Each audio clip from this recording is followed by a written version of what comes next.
Hi hello నమస్తే welcome to sauce TV నేను మీ Shiva. So ఈ సినిమా 24 క్రాఫ్ట్స్లో ఒక భాగమైనటువంటి కొరియోగ్రాఫర్స్కి సంబంధించిన కాంట్రవర్సీ ప్రెజెంట్ నడుస్తుందన్న విషయం మనకు తెలుసు. అందులో ముఖ్యంగా మన జానీ మాస్టర్కి సంబంధించి ఒక ఇష్యూ నడుస్తుంది. సో ముందు చిన్న క్లారిటీగా పరంగా ఏంటంటే జానీ మాస్టర్ తన టీంలో ఎవరైతే ఉన్నారో జూనియర్ డాన్స్ ఎవరైతే ఉన్నారో సో వాళ్ళతో కాస్త ఇల్లీగల్ ఎఫైర్స్ ఉండటం వల్ల ఆ లేడీ డాన్స్ ఉమెన్ కొరియోగ్రాఫర్ ఎవరైతే ఉన్నారో సో ఆవిడ జానీ మాస్టర్ మీద కంప్లైంట్ ఇవ్వడం జరిగింది. గత 5 yearsగా నన్ను టార్చర్ చేస్తున్నారని ఒక కంప్లైంట్ ఇవ్వడంతో సో ఆ కంప్లైంట్ తీసుకున్నటువంటి పోలీసులు జానీ మాస్టర్ని అరెస్ట్ చేయడం జరిగింది. సో దీనికి సంబంధించి బెయిల్ పరంగా ఏంటంటే బెయిల్ ఇవ్వమని చెప్పారు. బట్ ఓవరాల్గా జానీ మాస్టర్ నేషనల్ అవార్డుకి నామినేట్ అవ్వడంతో సో నేషనల్ అవార్డు అందుకోవాలి కాబట్టి సో అందువల్ల బెయిల్ ఇస్తున్నా అని చెప్పి కోర్టు అయితే బెయిల్ ఇవ్వడం జరిగింది. బట్ ఇక్కడే అసలు ప్రాబ్లం. సో ఎందుకోసం అయితే కోర్టు బెయిల్ ఇచ్చిందో సో ఆ అవార్డునే క్యాన్సిల్ చేశారు. అంటే ప్రజెంట్ చెప్పాలంటే దాన్ని హోల్డ్లో ఉంచారనమాట.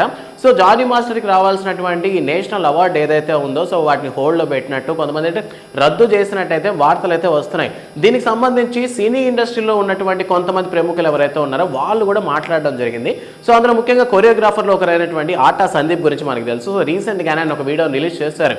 సో ఒక అమ్మాయి కొరియోగ్రాఫర్గా ఉన్నటువంటి ఒక అమ్మాయి ఏదైనా ప్రాబ్లం జరిగితే ఇన్ కేస్ తనకు అది ఇష్టం లేకపోతే తను మొదటి నుంచే చెప్పాలి కదా. సో తను మేము కూడా చాలాసార్లు ఇన్వైట్ చేస్తాం. మా సినిమాస్లో కూడా చాలా దాంట్లో వర్క్ చేస్తుంది, బయట షోస్లో వర్క్ చేస్తున్నాము, బయట ఈవెంట్స్లో కూడా మేము కలిసి వర్క్ చేస్తున్నాం. సో ఆ అమ్మాయిని మా దగ్గరికి రమ్మంటే లేదు జానీ మాస్టర్ నాకు లైఫ్ ఇచ్చాడు, సో ఆ మాస్టర్ దగ్గర వర్క్ చేస్తానని చెప్పినటువంటి ఒక అమ్మాయి చేసినటువంటి పనైనా ఇది అని నాకు ఆశ్చర్యంగా అనిపిస్తుంది. సో ఇంత లాల్గా ఉన్నటువంటి ఒక అమ్మాయి సడన్గా ఇంత తిరగబడి ఒక మనిషి యొక్క అవార్డ్స్ని కూడా ఆపేసినటువంటి స్టేజ్కి వెళ్ళిపోయిందా అంటే సో ప్రజెంట్ సొసైటీ ఎంతవరకు వెళ్తుందని ఈ విధంగా ఆటా సందీప్ అయితే ఆ వీడియోలో చెప్పడం జరిగింది. సో ఆటా సందీప్ చెప్పినటువంటి ఈ మాటలు ఏవైతే ఉన్నాయో సో దీని కింద కామెంట్స్లో యానీ మాస్టర్ ప్రముఖ డాన్స్ మాస్టర్ కొరియోగ్రాఫర్ అయినటువంటి యానీ మాస్టర్ కూడా సపోర్ట్గానే మాట్లాడారనమాట. నేను ఏవైతే మాటలు అనుకున్నానో ఆ మాటలు మీ నోట్లోంచి వింటున్నాను. సో నిజంగా ఇది సపోర్ట్ చేయాల్సినటువంటి టైం జానీ మాస్టర్ కానీ.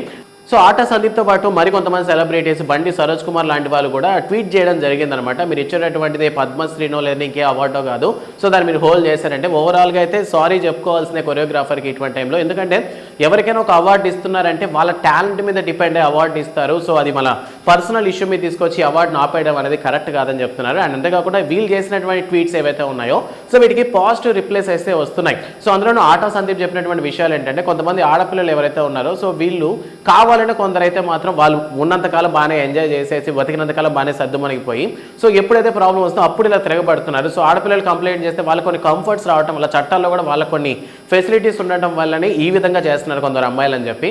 సో మొత్తం మీద జానీ మాస్టర్కి అన్యాయం జరిగిందని చెప్పి చాలా మంది కూడా మాట్లాడుకుంటున్నారు. యాక్చువల్గా మాట్లాడాలంటే అదే కూడా నిజమని అనిపిస్తుంది చాలా మందికి. సో ఒక మనిషికి అవార్డు ఇచ్చేది ఆబ్వియస్లీ వాళ్ళు చేసినటువంటి వర్క్ డెడికేషన్ వాళ్ళకు వచ్చినటువంటి డాన్స్ కాంప్లిమెంట్స్ మీద డిపెండ్ అయి ఉంటుంది కాబట్టి సో వర్క్ పరంగా జానీ మాస్టర్ ఎవరు తప్పు పట్టాల్సిన పని లేదు. అండ్ ఇది ఒక పర్సనల్ ఇష్యూ, ఒక వ్యక్తిగతమైనటువంటి విషయం కావటం వల్ల సో దీనికి అవార్డుకి సంబంధం లేదు. సో అవార్డుని ఆపడానికి దీనికి సంబంధం లేదని చెప్పి చాలా మంది కామెంట్ చేస్తున్నారు. సో ఆఫ్టర్ దట్ ఎప్పుడైతే అలిగేషన్ పడిందో సో ఆ వెంటనే ప్రముఖ పార్టీల నుంచి కూడా జానీ మాస్టర్ని తీసేయడం జరిగింది. సినిమా ఇండస్ట్రీ నుంచి పెద్దల దగ్గర నుంచి వార్నింగ్స్ రావడం జరిగింది. సో ఇటువంటి ఒక వ్యక్తిని మేము జాయిన్ చేసుకున్నామని చెప్పి సో ఈ విధంగా జానీ మాస్టర్ సంబంధించినటువంటి పేరు ప్రతిష్టలు ఏవైతే ఉన్నాయో సుమారు కొన్ని సంవత్సరాల నుంచి కూడబెట్టుకున్నటువంటి పేరు ఏదైతే ఉందో అదంతా కేవలం జస్ట్ ఒక్క ఇన్సిడెంట్తో మొత్తం నాశనం అయిపోయిందని చెప్పి. అండ్ ఇందులో కూడా ఎంత నిజం ఉందన్న విషయం ఎవరికి క్లారిటీ లేకుండానే ఈ విధంగా ఒక అబ్బాయికి సంబంధించి ముఖ్యంగా చెప్పాలంటే జానీ మాస్టర్ ఒక మేల్కి సంబంధించినటువంటి ప్రెస్టీజియస్ ఇష్యూ అనమాట ఇది. సో అమ్మాయికి సంబంధించి ఎలాంటి ఒక విషయం బయటకు రాలేదు. బట్ అబ్బాయికి సరౌండింగ్లో ఉన్నటువంటి ఆ ప్రెస్టీజియస్ ఇష్యూస్ ఏవైతే ఉన్నాయో సో అవన్నీ కూడా సడన్గా ఒకసారి రైజ్ అయ్యి ఆ అబ్బాయి చుట్టూ ఉన్నటువంటి గదులు ఏవైతే ఉన్నాయో అవన్నీ కూడా మూసుకోబోయాయని చెప్పి సో ఈ విధంగా ఉండడం కరెక్ట్ కాదని చెప్పి చాలామంది అయితే మాట్లాడుతున్నారు. సో ఓవరాల్గా జానీ మాస్టర్కి జరిగింది అన్యాయం అని చెప్పి అయితే చాలామంది సపోర్ట్ చేస్తున్నారు. సో దీని మీద మీ ఉద్దేశం ఏంటి అన్న విషయాన్ని కామెంట్ సెక్షన్లో మాతో పంచుకోండి. అండ్ మొత్తం మీద జానీ మాస్టర్ విషయంలో చాలానే నడుస్తున్నాయి కదా. సో వాటిలో మీకు ఏది ఇది చాలా ఫాల్స్ అలిగేషన్ అని అనిపించింది అన్న విషయాన్ని కూడా కామెంట్ సెక్షన్లో మాతో పంచుకోండి. అండ్ మరిన్ని మూవీ అప్డేట్స్ కోసం సాస్ టీవీని సబ్స్క్రైబ్ చేసుకోండి. Thanks for watching.